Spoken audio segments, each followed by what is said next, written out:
اما بعد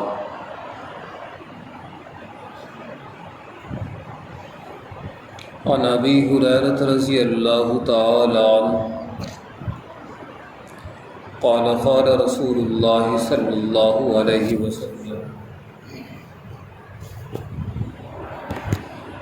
ما من ایام احب الی اللہ ان یتعبد له فیہا من عشر ذی الحجۃ یعدل صیام کل یوم منها بصیام سنۃ وقیام کل لیلۃ منها بقیام لیلۃ القدر رواہ الترمذی وابن ماجہ او کما قال رسول اللہ صلی اللہ علیہ وسلم سبحان ربک رب العزۃ عما یصفون وسلام علی المرسلین والحمد للہ رب العالمین اللہم صل علی سیدنا و مولانا محمد وعلى آل سیدنا و مولانا محمد وبارک وسلم ثم صل علیہ۔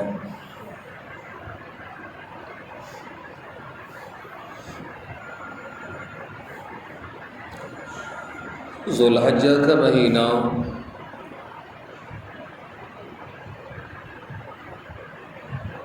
ایک ایسا مہینہ ہے جنہیں اشہر حرم کے اندر شمار کیا گیا ہے۔ حرمت والے مہینے، عزت والے مہینے، تقدس والے مہینے، 12 مہینے اللہ پاک نے بنائے، منہا اربعۃ حرم، ان میں سے 4 مہینے حرمت والے مہینے ہیں، ذو القعدہ، ذو الحجہ، محرم اور رجب۔ ان مہینوں کے اندر قتال کرنا، لڑائی کرنا، جنگ کرنا ممنوع اور ناجائز، اور شریعت اسلام سے پہلے بھی ان مہینوں کی حرمت جو ہے وہ مسلم تھی۔ اگر کسی قبیلے کی کسی قبیلے کے ساتھ، کسی قوم کی کسی قوم کے ساتھ کوئی جنگ جاری ہوتی، ان مہینوں کے آنے کے ساتھ ہی وہ جنگ ختم کر دی جاتی۔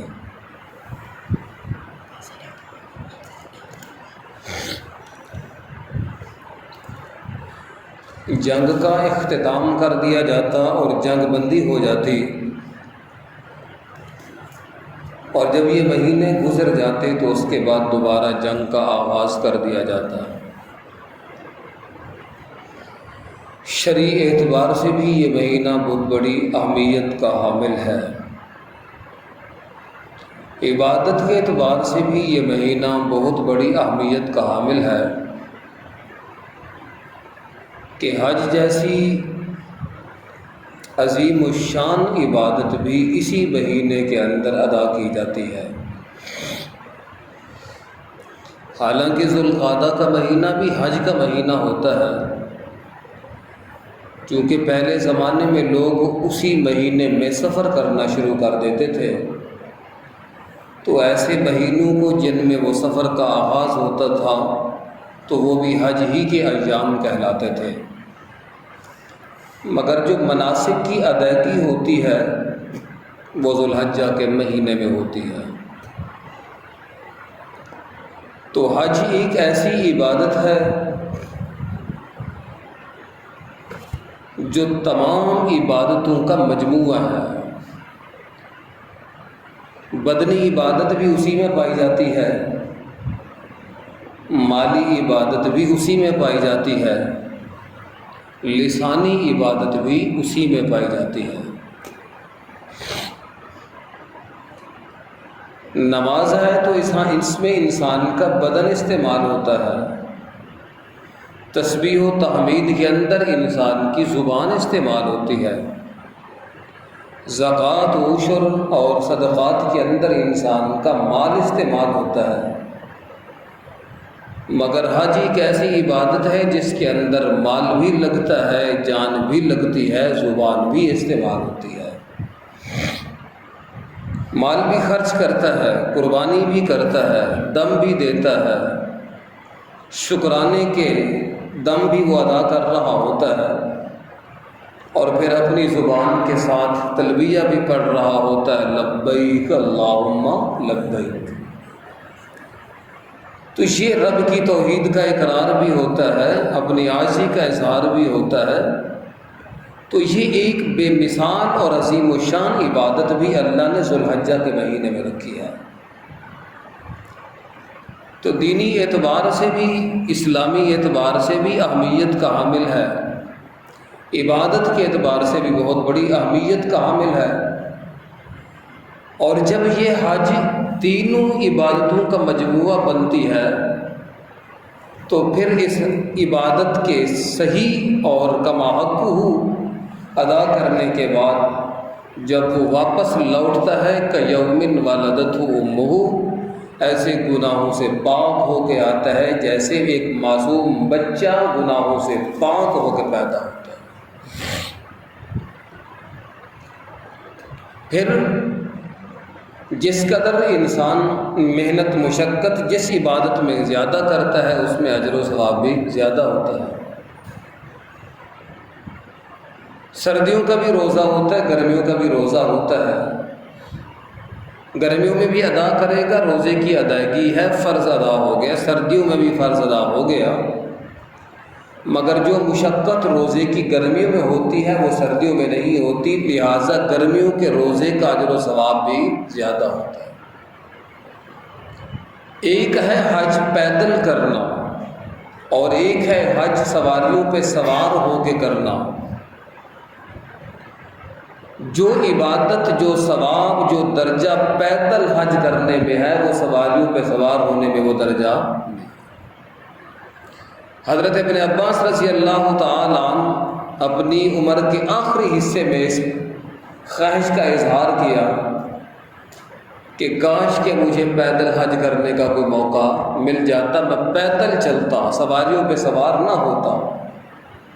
کیوں؟ جتنے قدم انسان اٹھاتا ہے اس قدر اللہ اس کے درجات کو بلند کرتا ہے اور اس کی معصیت اور اس کے گناہ معاف ہوتے ہیں۔ تو یہ ذو الحجہ کے اندر اللہ پاک نے یہ فضیلت رکھی ہے۔ پھر یہ ذو الحجہ کا مہینہ ایسا ہے کہ اس میں صرف حج بھی نہیں ہے، اس میں روزے رکھنے بھی وہ شریعت میں مشروع ہیں اور جائز ہیں۔ آپ صلی اللہ علیہ وسلم نے فرمایا ذو الحجہ کا جو پہلا عشرہ ہوتا ہے یا پہلے 8 دن ہوتے ہیں، ان میں جو انسان روزے رکھتا ہے اور جو انسان ان کے اندر صیام کرتا ہے، روزہ رکھتا ہے، یہ تمام روزے مل کے یوم عرفہ کے روزے کا مقابلہ نہیں کر سکتے۔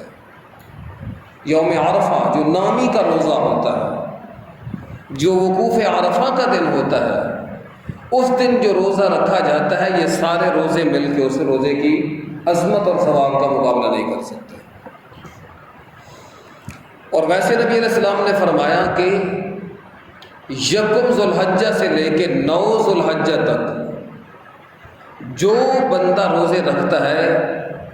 ان 9 دنوں میں سے ہر ایک دن کا روزہ پورے سال روزے رکھنے کے ثواب کے برابر اس کو ثواب ملتا ہے۔ اور جو بندہ ان راتوں کے اندر قیام کرتا ہے، راتوں میں اٹھ اٹھ کے عبادت کرتا ہے،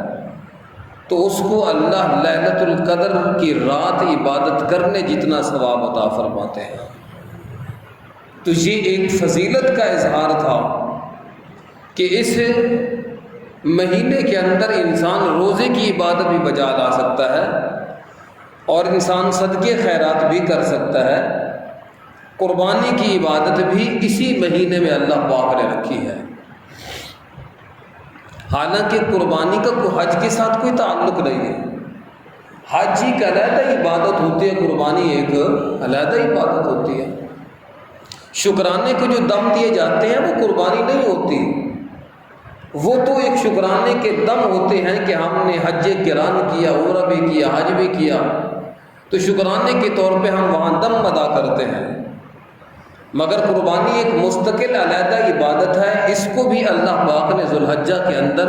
رکھا ہے، اور یہ عبادت بھی ایک ایسی عبادت ہے جو انسان کی گناہوں کی معافی کا ذریعہ بھی بنتی ہے اور بلندی درجات کا باعث بھی بنتی ہے۔ تو اس لیے ان دنوں کے اندر عبادت کرنا، روزے رکھنا بھی مسنون ہے اور بہت بڑے ثواب کا باعث ہے